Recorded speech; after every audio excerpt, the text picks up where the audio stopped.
Hello everyone, आज हम कर रहे हैं क्लास 11 के लिए इम्पोर्टेंट क्वेश्चन ग्राफ विधि से समांतरित गति के लिए ज्ञात करेंगे। ग्राफ बनाकर के गति का पहला समीकरण कौन सा है और कैसे आया, दूसरा समीकरण कौन सा है और कैसे आया, और तीसरा समीकरण कैसे है।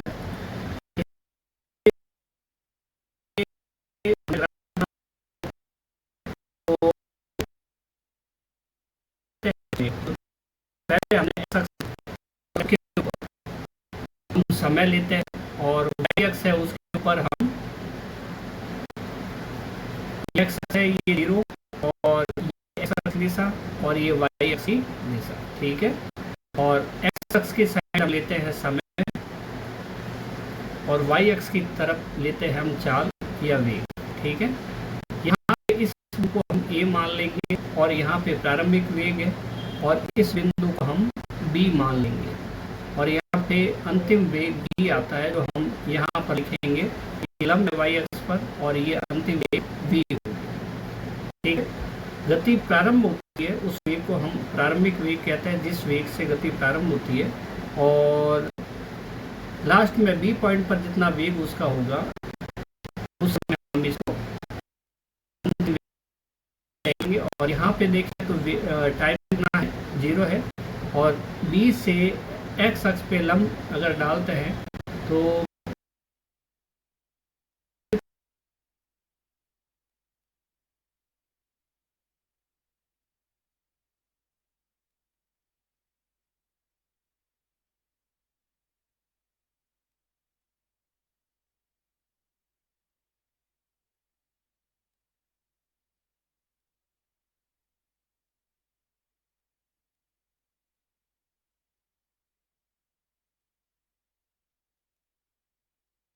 वो थीटा खींचने वाली लंब होती है, इसको परपेंडिकुलर कहते हैं, और ये इन दोनों के डिफरेंस के बराबर होती है, यानी कि v माइनस यू होती है। यहाँ से यहाँ तक की डिस्टेंस t के बराबर होती है, ये भी t है।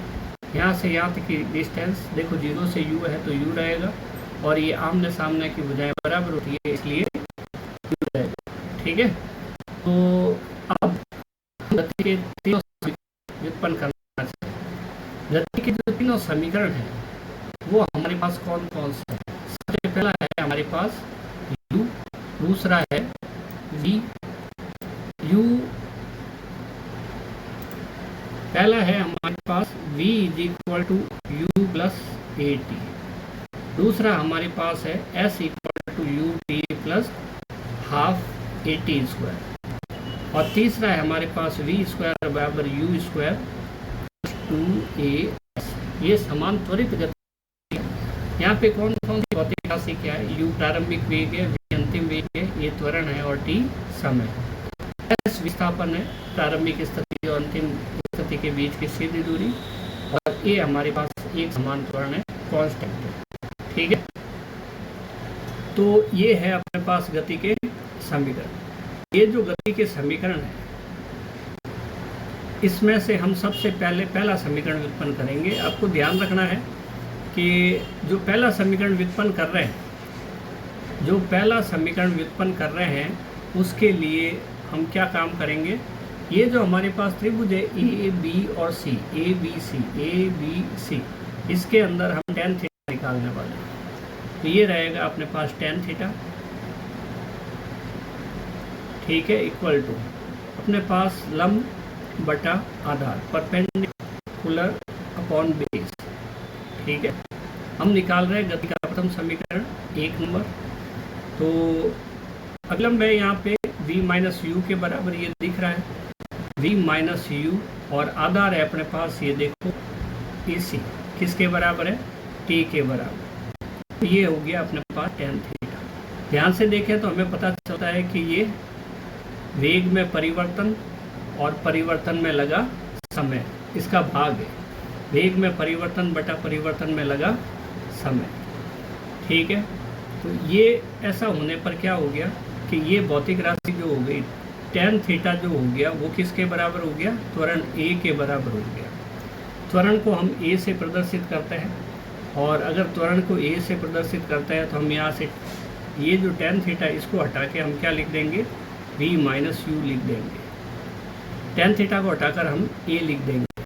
जब ए लिख देंगे तो v माइनस यू बराबर ए इंटू वज्र गुणा हो जाएगा, क्रॉस मल्टीप्लाई टी हो जाएगा। हम यहाँ पे लिख रहे हैं क्रॉस मल्टीप्लाई, तो v minus u equals to a t, v minus u equals to a t. तो इस टाइप से हमारे पास v minus u equal to a t हो जाएगा। तो v minus u equal to a t हो जाएगा, वो ए टी हमने कर लिया है। और एक बार फिर वापस देखते हैं। अब हम इससे गति का पहला समीकरण कहेंगे, इसे हम क्या कहेंगे, गति का पहला समीकरण कहेंगे, v equal to u plus a t. v का पक्षांतरण कर दिया, हमारे पास क्या हुआ, v का पक्षांतरण कर दिया तो हमारे पास क्या हुआ, v equal to u plus a t. यही गति का अपने पास प्रथम समीकरण। यह गति का प्रथम समीकरण। दूसरा समीकरण क्या है अपने पास, v is equal to u plus a t, ये पहला समीकरण है। दूसरा समीकरण क्या है अपने पास, s equal to u t plus half a t square.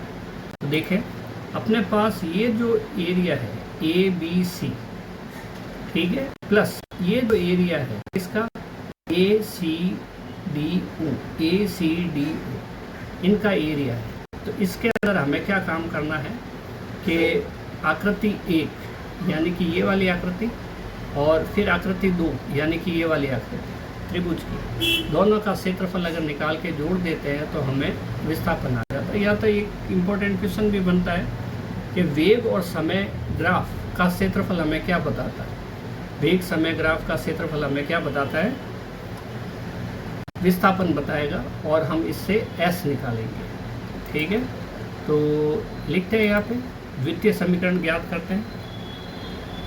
द्वितीय समीकरण है क्या, s equal to u t plus half a t. हम करते हैं 2 नंबर द्वितीय समीकरण। दूसरा समीकरण अपने पास है विस्थापन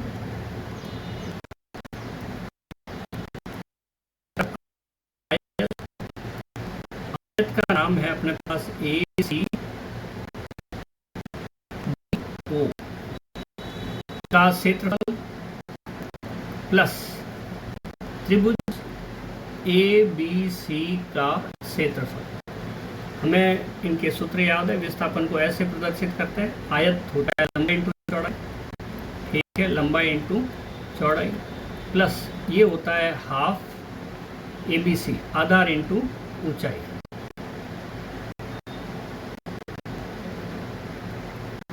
आधार इंटू ऊंचाई, ठीक है। एस इज इक्वल टू, हम लंबाई हमारे पास यू है और चौड़ाई हमारे पास टी है। आयत के लिए देखते हैं, ये हमारे पास आयत के लिए लंबाई क्या होगी, यू होगी। इसको लंबाई इंटू चौड़ाई लिखो या चौड़ाई इंटू लंबाई लिखो, एक ही है। इसको हमने यू ले लिया और वी ले लिया, यू और टी का गुणा किया तो इसका क्षेत्रफल आ गया। त्रिभुज का क्षेत्रफल होता है 1/2 आधार इंटू ऊंचाई। तो हम क्या करेंगे, हम लिखेंगे ऊंचाई इंटू ये v minus into T, half v। तो ये हो गया हमारे पास क्षेत्रफल, आयत का क्षेत्रफल u इंटू टी प्लस किसका टी हो गया 1/2, आधार हो गया v माइनस यू ले लिया, ऊंचाई ले लिया इसकी जगह, गुणा इधर उधर हो गया हमारे पास t is equal to u t plus 1/2। v का जो फॉर्मूला है, गति का पहला समीकरण था अपने पास, v is equal to u plus minus u और साथ में ये टी। ये जो v है इसके स्थान पे हमने u प्लस ए टी लिख दिया, इस v के स्थान पर हमने क्या लिख दिया, u प्लस ए टी लिख दिया। तो यहाँ पे कोई समस्या नहीं। अब u से u क्या हो गया, कैंसिल हो गया, u से u हो गया कैंसिल, तो हम इसको काट देंगे और पीछे बचा ए टी। तो s equal to u t तो है ही है, प्लस 1/2 है ही है, ए टी इंटू टी क्या हो जाएगा, ए टी का स्क्वायर। ये जो दिख रहा है यह गति का सेकंड समीकरण है, द्वितीय समीकरण। ठीक है, इसी तरह से हम तीसरा समीकरण भी ज्ञात कर सकते हैं। अब हम ज्ञात करते हैं औसत वेग। ये 3 नंबर गति का सूत्र है। ठीक है,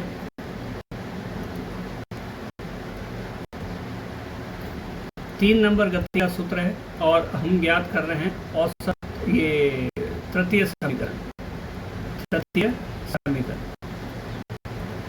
और तीसरा समीकरण हमारे पास क्या है, वो निकालने के लिए हम करेंगे विस्थापन। विस्थापन S इक्वल टू औसत वेग।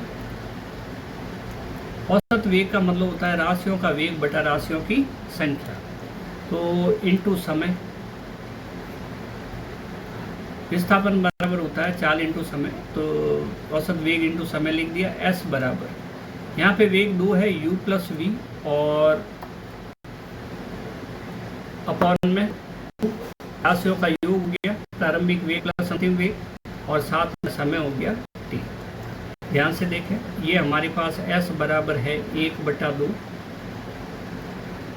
S बराबर है 1/2 u प्लस वी, और इसको हम लिख सकते हैं t क्या होता है, गति का प्रथम समीकरण। देखो प्रथम समीकरण क्या है, प्रथम समीकरण हमारे पास है v is equal to u plus a T.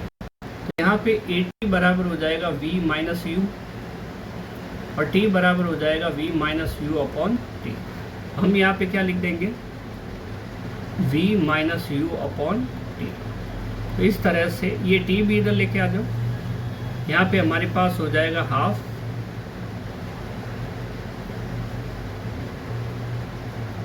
एक बटा 2 टी। ये v माइनस यू है, इसको हम v माइनस यू रहने देंगे, और यहाँ पे हो जाएगा v प्लस यू। प्लस में आगे पीछे इधर उधर संख्याओं को लिखने पर कोई फर्क नहीं पड़ता है, u प्लस वी और v प्लस यू बराबर होगा। ये दिखाई दे रहा है, तो हमारे पास एक सूत्र हो जाएगा,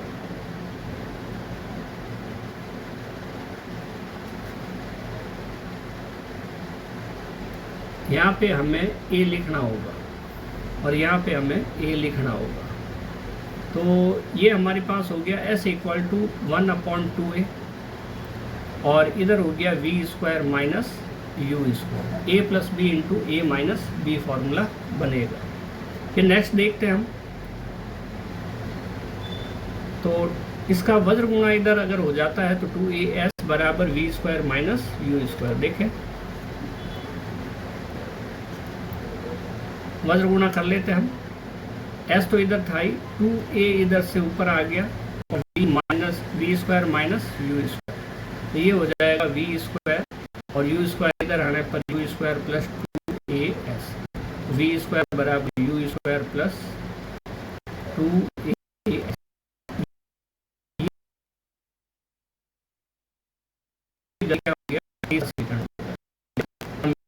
गति का पहला दूसरा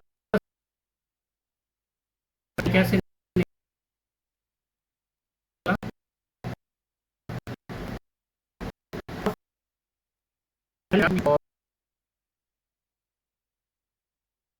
ये उस क्षेत्रफल से हमारे पास अब तीसरे समीकरण के हमने सूत्र काम लिए है, उसको हमने डायरेक्ट ग्राफ विधि से नहीं, ग्राफ ये प्राप्त नहीं किया जा सकेगा, इसलिए क्या किया, सूत्र प्राप्त किया है। इस प्रकार हमने गति के प्राप्त कर लिए। मिलते हैं नेक्स्ट वीडियो में।